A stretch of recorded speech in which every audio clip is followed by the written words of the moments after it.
Hello to everyone. My name is Filkshu, and today we'll be discussing the action fantasy movie The White Raven.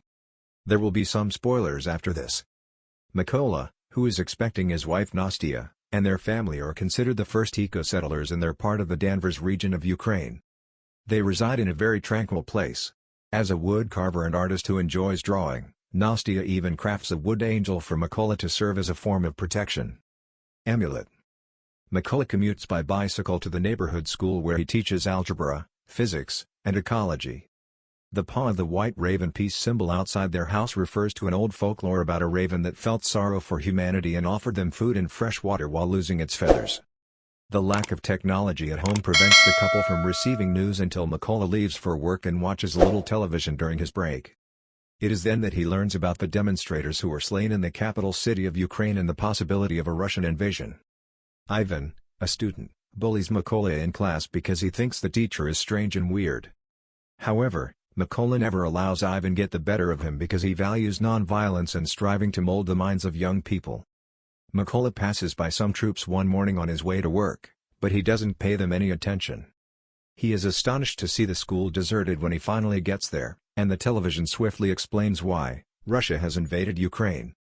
Mykola hurries back to his house out of concern for his wife, recalling the soldiers he had earlier seen, but it is already too late.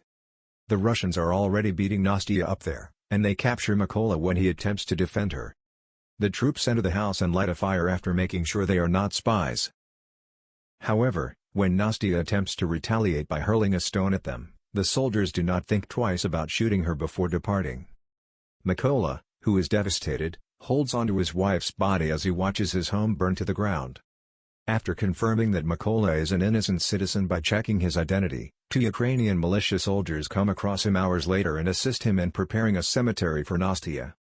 They transport him to their base next, but not before Mykola makes sure to take the wooden angel with him as a memento of his wife. The higher-ups at the base are unimpressed by the unexpected presence of a stranger because they suspect him to be a spy, but Mykola swiftly disproves their suspicions by declaring his intention to enlist in the army and expel the Russians from his native land. Mykola is then sent to a rigorous training program where he must learn to exhaust his body physically and handle firearms, 2 things that, as a pacifist, he has never done before. He finds it extremely challenging to disassemble and assemble weaponry, which makes him the target of ridicule from his superiors, especially after he reveals his choice of the codename Raven. Mykola refuses to be defeated and works even harder to prepare, staying up late to practice his weapons while carrying the wood angel nearby to retain his focus on his goal of exacting revenge on his wife. A few weeks later, the trainees are informed that the army is in need of volunteers because there aren't enough snipers at the front. Mykola offers to help right away despite the lack of interest, only to be met with additional jeers. Mykola, who is still determined to succeed, accepts a challenge to demonstrate his abilities. He successfully disassembles and reassembles an AK-47 in under 20 seconds while wearing a blindfold. They begin referring to him as Raven, as he requested. Mykola finds the theoretical portion of sniper training to be simple because of his aptitude in math and physics, which allows him to perform calculations faster than the instructors. He also does a great job of adhering to the first guideline, which is to remain completely still and silent, even when a teacher fires a gun at the ground close to him. Unfortunately, he does poorly during the real shooting since, for some reason, they gave him a different pistol than the others, one that is inappropriate for sniping in a battle. As soon as Mykola brings this up, he is told to take care of it. Once more, Mykola hatches a strategy to show his abilities and refuses to give up. The final sniper test is conducted at night, and the candidates must fire as soon as the teacher fires a flare to illuminate the area around their targets. Mykola doesn't shoot just yet. Instead, he uses the light to measure the distance. Once the exam is through, he fires in total darkness and manages to hit the target perfectly in the center, something no one else has ever done. As a result, Mykola receives the highest grade at graduation and is put in a first-class unit. Mykola's first mission requires him and his fellow snipers to liberate a crucial checkpoint that the Russians have taken over. Each sniper is given a target when the team successfully enters the location undetected, but just as they are about to fire, they must stop since a civilian car is approaching the checkpoint. When the couple is asked to leave, the Russian soldiers force them to come out and turn in their passports while refusing to give them back. The Russian soldiers retaliate violently when the man creates a commotion and requests to get his belongings returned. When Mikola's team realizes this, they launch an urgent assault, killing every soldier with swift, accurate gunfire, including the soldier who attempted to take the civilian woman hostage. The crew hoists the Ukrainian flag when the task is complete in order to recover control of the checkpoint. When they get back to camp, Mikola learns that his fellow newcomers have departed for a separate mission. Taking advantage of the opportunity, he goes to the school where he used to work and is profoundly touched by the depressing sight of the dusty classrooms. When the other team returns the following day, Mikola receives the worst possible news. One of his comrades has been killed by an enemy sniper. This is one more justification for Mikola's desire for retribution. In preparation for the upcoming mission, Mikola's crew places a number of bombs on trees and covers them with leaves before hiding in the grass and watching for their adversary. Mikola hesitates to fire when the Russian soldiers show up in the woodland as expected because he sees something unbelievable. Ivan has joined the Russian army and is traveling this way with the rest of their adversaries.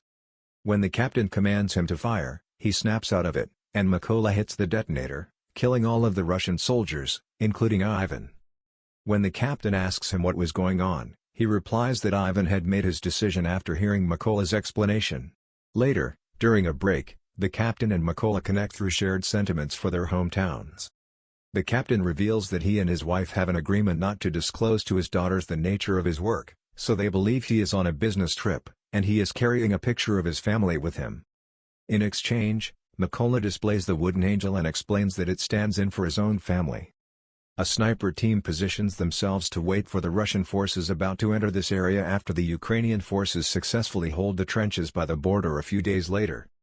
Mikola prepares to perform his duty while carrying the angel with him at all times, but he loses his composure when he realizes that among the approaching Russian soldiers he may see the man who murdered his wife. Mikola, who is desperate for vengeance, repeatedly asks the captain for authorization to fire, but each time the captain declines since the adversary is not yet in the proper position. Mikola eventually loses patience and fires anyhow, hitting the soldier but also alerting a covert enemy sniper to their location, who then retaliates by killing the captain. Mikola has to drag the captain's body across the field while escaping every gunshot and bomb as the Russians open fire on them.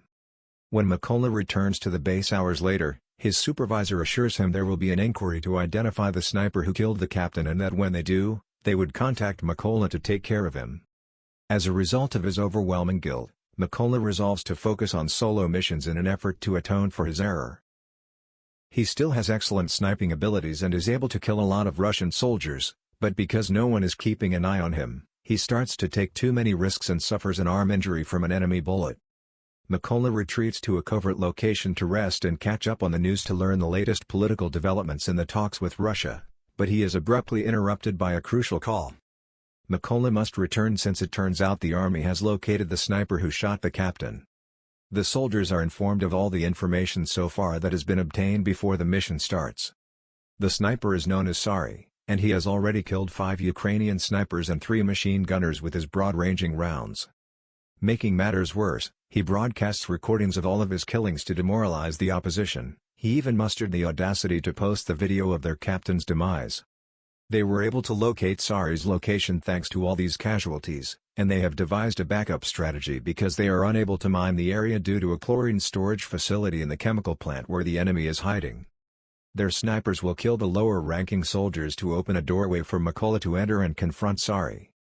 When the mission starts, every Ukrainian shooter positions themselves and waits for Mikola to enter the structure by stooping through the field. The second attacker who still remembers Mikola and tells him he should have killed him the first time is the first soldier he encounters. Mikola gives his teammates the go-ahead to attack after killing him with one quick and satisfying shot. This causes all of the Ukrainian snipers to fire at once, allowing them to sweep the area without raising any alarms. Sari is one of just 2 remaining Russian snipers. They don't realize there is a problem until they stop getting communications and go to check on their fellow soldiers, only to discover them all dead. Mikola takes advantage of the opportunity to sneak deeper into the structure, and Sari calls for reinforcements and orders the other soldier to keep watch before returning to his position and being shocked to discover a small wood angel. At that precise time, Mikola emerges and charges Sari, killing him with a knife as the other Russian soldier is killed by a prepared grenade. When Sari's backup finally shows up, Mikola uses his radio to warn the new recruits that they will pay for their actions. The Ukrainian soldiers begin fire on the Russian truck as soon as it pulls into a parking spot, instantly taking out all of the targets. Mykola chooses to take a vacation and return home to visit Nastya's grave after exacting revenge on his wife, his comrade, and his captain. He also makes sure to restore the cross that had fallen from its place. Unfortunately, despite how much he longs to return home, he must leave since his country still needs his help in many more ways. He will soon embark on another single expedition and be prepared to eliminate as many Russian soldiers as is required. What do you think of this movie, guys? Tell me in the comments section below. Please hit like if you enjoy my videos and subscribe for more. Next time, I'll see you all.